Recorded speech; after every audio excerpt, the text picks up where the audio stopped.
At the edge of the planet, there is a place most human beings will never see, not because it's far away, but because getting there is literally incompatible with human existence. The Mariana Trench sits in the western Pacific, east of the Philippines, a crescent-shaped scar carved into the Earth's crust, more than 1,500 miles long, about 27 miles wide on average. And at its deepest point, there is a valley called the Challenger Deep, nearly 36,000 feet below the surface.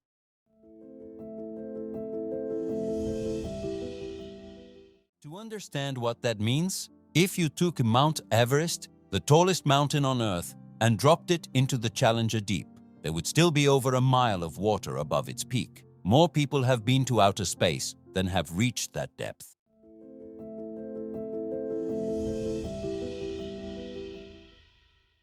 But the size isn't what makes this place truly impossible. It's what it does to everything that tries to exist there. The pressure at the bottom of the Challenger Deep exceeds 16,000 pounds per square inch. That's more than 1,000 times the pressure we're standing on the surface right now. Researchers from the National Oceanic and Atmospheric Administration described it as the equivalent of having 50 jumbo jets stacked on top of every single centimeter of your body. At that pressure, bones would collapse, lungs would fail. Any space filled with air would be destroyed in fractions of a second. When researchers tried to lower a hydrophone to that depth in 2015, the equipment had to descend at no more than 5 meters per second because the ceramic casing simply wouldn't survive a faster pressure change. The pressure at that depth is incredible, said Haru Matsumoto, an ocean engineer from Oregon State University who worked on the project with the National Oceanic and Atmospheric Administration.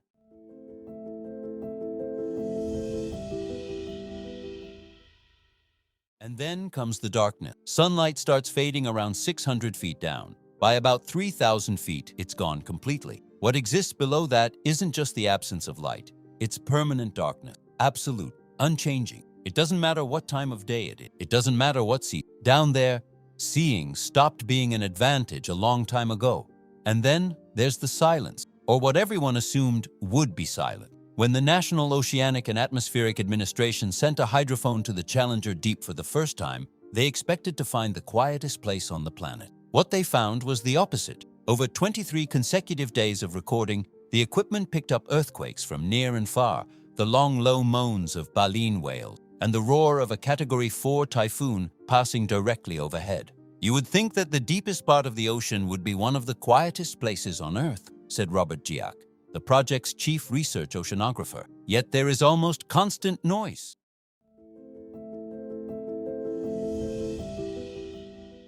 Crushing pressure, permanent darkness, temperatures between 33 and 39 degrees Fahrenheit, and a silence that isn't silence. This is where life decided to exist. So what kind of life actually thrives where nothing should be able to?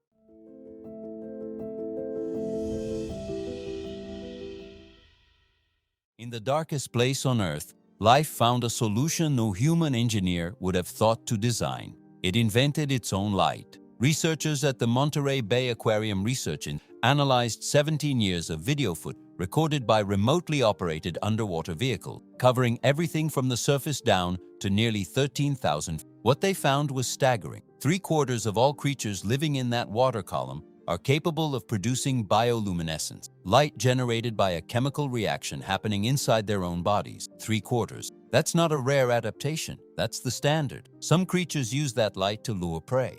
Others use it to communicate, and others use it in a way that feels almost counterintuitive for camouflage. In the deep ocean, any shadow cast upward can reveal an animal's position to a predator lurking below. So some creatures emit light from the underside of their bodies, matching the faint glow filtering down from above, and they vanish. In the darkest place on Earth, camouflage runs on light. But bioluminescence is just the beginning of what evolution built down here. The bodies of abyssal creatures challenge everything we understand about functional biology. Without rigid structures to be crushed by pressure, many animals developed gelatinous bodies, flexible enough to exist in conditions that would destroy any bone. Eyes grew far beyond what would ever be necessary on the surface. The phronema, an invertebrate, has 2 completely separate sets of eyes. One pair faces forward, capable of seeing at long distance. Another pair sits on the sides, providing low-resolution vision of nearly everything surrounding it. A system designed to extract every possible fragment of light from an environment where light barely exists. And then there's the opposite. Some creatures don't try to see, they don't try to be seen, they simply disappear to the dark. Fish like the pelican eel developed ultra-black skin, capable of absorbing even the bioluminescence produced by other animals nearby, making them invisible even when there is light around. The vampire squid went further. When threatened, it inverts its own body, pulling its tentacles up over itself to expose rows of spines. And if that isn't enough, it ejects bioluminescent mucus that coats the predator in light, while it slips away into the darkness. And then there is the dragonfish. This predator carries red light-emitting organs positioned just below its eyes. The critical detail: most deep-sea creatures cannot perceive red light. To them, the dragonfish is invisible, hunting in complete darkness while illuminating its prey with precision. A predator that hunts with a flashlight only it can see. Only recently have cameras become capable of filming bioluminescence in high resolution and in full color, said Stephen Haddock, senior scientist at the Monterey Bay Aquarium Research Institute. We are one of the only places in the world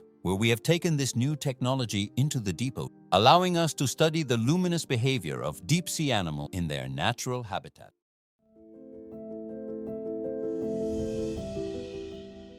And the deeper science goes, the more the impossible becomes documented. At the Daikoku submarine volcano, researchers found a pool of liquid sulfur 1,345 feet below the ocean surface, the only known location on Earth with that characteristic, outside of Jupiter's moon Io. Around hydrothermal vents expelling water at over 200 degrees Fahrenheit, creatures live and thrive. At the deepest point of all, the Scripps Institution of Oceanography found single-celled organisms at nearly 6.5 miles down, setting the record for the deepest known life ever documented. Life isn't just surviving here, it's specialized, adapted, and in many cases, doing things that surface biology still can't fully explain. What does that say about the limits of what's possible?